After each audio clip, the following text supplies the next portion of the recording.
Are you trying to decide if you should buy the latest 2021 12.9-inch iPad Pro? Well, I recently made the switch from my old 11-inch from last year, but did I make a mistake by one, going to a larger size, and two, upgrading this year?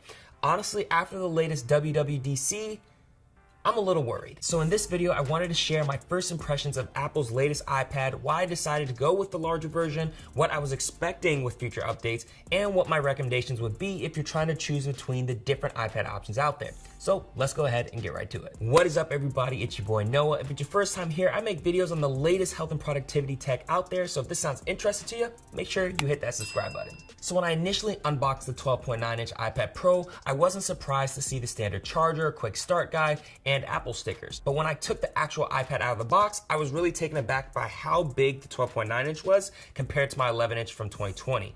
It definitely felt a lot larger and wider when holding it out in front of me, especially looking at them side by side. I didn't expect there to be such a significant size difference physically. I guess 2 inches does matter. Also, since I got the 12.9-inch version this time, I had to also upgrade the Magic Keyboard, RIP my wallet. But I'll be honest, I definitely think the larger size and layout of the keys is actually a lot better and provides a more natural typing experience. They both make a perfect pair and a match made in heaven. This combination honestly feels like a mini 13-inch laptop, similar to their older MacBook. Now, you may be wondering, what is all the hype around this new iPad? Well, first off is the new addition of their M1 chip, which is the latest hardware upgrade to Apple's MacBook computer lineup, which allows for faster and more efficient processing and also improving power output and battery life. Second is the better graphics performance with now a new included 8-core GPU, which is better for console quality gaming and using augmented reality apps. The third and probably most talked about upgrade was the Liquid Retina XDR display, which contains mini LEDs to allow the iPad Pro to get 2 times brighter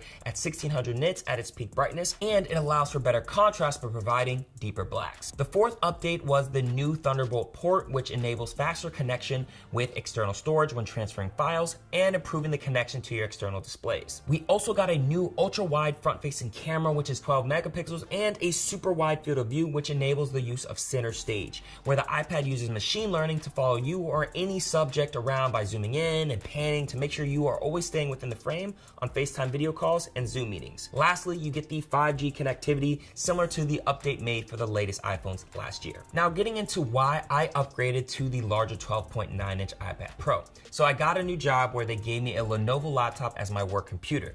Now, I don't know about you, but I personally hate bringing 2 computers around when traveling. By having the 12.9-inch iPad, I'm able to have the same amount of power, but in a smaller footprint that fits easier into my backpack. Which leads me into my second reason, which is I plan to use it as my fully capable creative powerhouse for my everyday content needs. It allows me the ability to do multitasking, leveraging the Files app and making PowerPoint decks, or when it comes to editing photos in Lightroom or creating thumbnails in Photoshop, even note-taking with my Apple Pencil where I can convert my notes to text, and hopefully basic editing for these YouTube videos when I'm on the go, which honestly I was really hoping to hear about some sort of update to the iPad Pro that would allow it to use Final Cut, but no dice. And third, I just wanted a better content consumption experience with the better mini LED display, larger size, and with already great speakers, I can fully enjoy movies, music, and gaming, and just have a better overall experience with this device. After all of that, what would I recommend when it comes to either upgrading or buying a new iPad? Well, honestly, when people ask me that question, I actually ask them which category do they fit in. These categories are: number 1,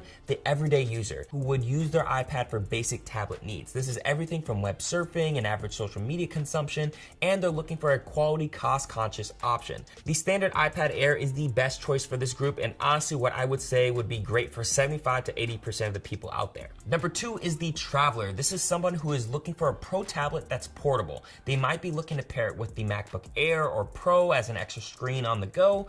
This is where I think the iPad Pro 11-inch would be the perfect fit for this group. I loved having my 11-inch when I was traveling and on the go.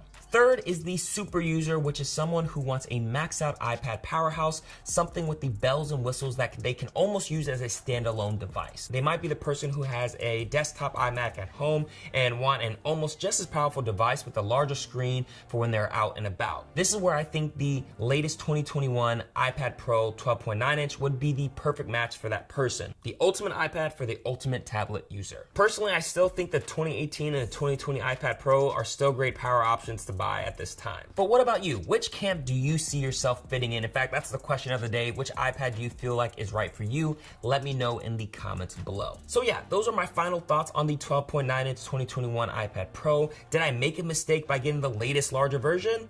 I personally don't think so. I've already adjusted to the size and I love having a lot of that extra power. However, I am really praying and hoping that Apple is going to provide more substantial updates to the iPad OS in the near future. We'll just have to see what Apple has in the pipeline for the iPad.